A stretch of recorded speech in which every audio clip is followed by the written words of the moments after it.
We did it. 2020 is gone. It is over. The worst year most of us will probably experience in our entire lives has come to an end. It is done. It is over. December 31st, 11:59:59 has passed. 2020 is gone. That's a weird thing to say because it feels like this year has been the longest and also the shortest year ever. I remember getting into quarantine in March and then suddenly it was Christmas. When did that happen? It also felt like so slow as well. The time you were in quarantine and you didn't have anything to do, it just felt weird. With that aside, today I'm going to be reflecting on 2020, both the positives as well as the negatives, obviously, and making one last acknowledgement that year existed before never speaking about it again because it was terrible. It was probably the worst year of my life, and I'm sure it was the worst year of many other people's lives as well. So first, let's get it out of the way. Let's talk about the bad things. Obviously, the elephant in the room, COVID-19, the pandemic that swept the world. Obviously, I'm not going to go into detail about it because I'm sure everybody already knows everything about it, but I wanted to briefly share my thoughts on it and how it affected me as well. When I first got into the quarantine, I was really excited because I was like, obviously,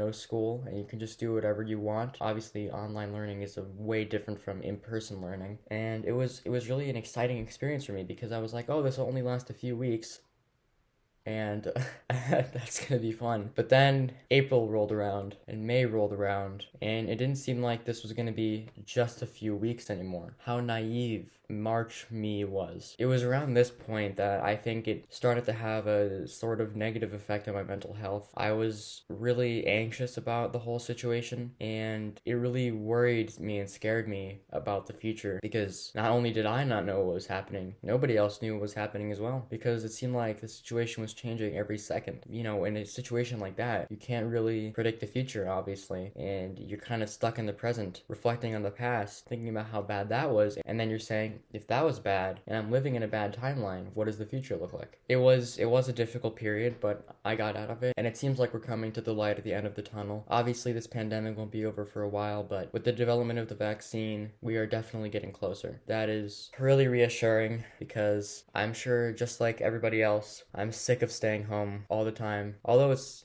cool, I get to do everything I like. At a certain point, you just want to go out and see your friends and go into a restaurant, go to a concert, a soccer game. What strange, unfamiliar concepts. A soccer game, a concert. It's so weird. And having to wear a mask all the time. I'm kind of sick of that as well. But, you gotta do what you gotta do. It's been rough, but I know we're all gonna get through it. We just have to continue persevering and holding out until this vaccine is distributed to all of us. And hopefully then life will return to what it was, at least for the most part. Because this is not the ideal living situation right now. And I wanted to also add that I think I'm very fortunate to be in the position that I'm in. I'm still living in a comfortable house and I still have food on the table every night. And I think I'm really fortunate to be in that situation, whereas many millions of people are not. And not only have people lost that, but they've also lost their lives. That is obviously far worse.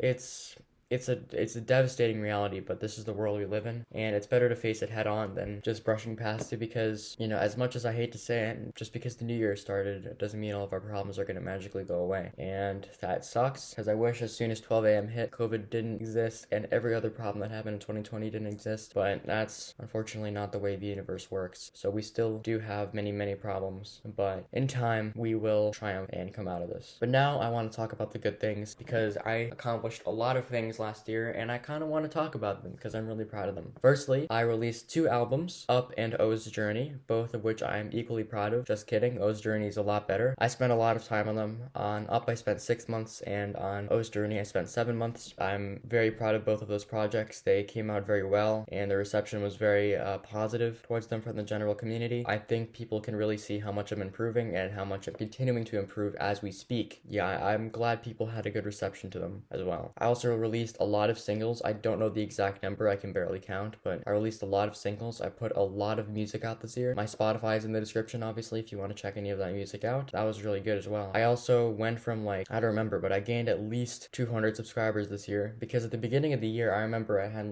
10, 15 subscribers, and now I have 226 as of the time I'm recording and making this video. Maybe that even continues to go up, because I've been experiencing some pretty rapid growth on the channel, and pretty exponential growth as well. So if that continues to go go up, that would be great. If not, that's fine, but I would really like it to go up, so I'm going to be doing everything in my power to find more people, engage with them, and try to make them like my content enough to subscribe to the channel. A lot of other great things happened this year. I met some great rapper friends: Ghost, Controversy, Cloudy, Slick of Ice, Irv, Icy Cash, DJ Jeremy Ray, and so many others. I know if your name wasn't mentioned, you probably feel left out, but I just have a terrible memory, so you're probably in there as well if I've talked to you this year at least once. So yeah, there's that, and that's pretty much the end of the video. I really just wanted to reflect on the year, both the good things and the bad things, because it has truly been a wild year, and I'm hoping 2021 will be better, and I know it will be better because it's really, really hard to be worse than last year in pretty much any regard. That was pretty much all I had to say. Thank you guys so much for watching and supporting me throughout last year. Here's to another year, maybe 2 or 3 or 4 or 5 or 10 or 20 or 30 or 40 or 50. I hope you guys have a great year, and I hope you guys did okay last year as well, because last year was tough, but now it's time to move on to the future, so let's do it.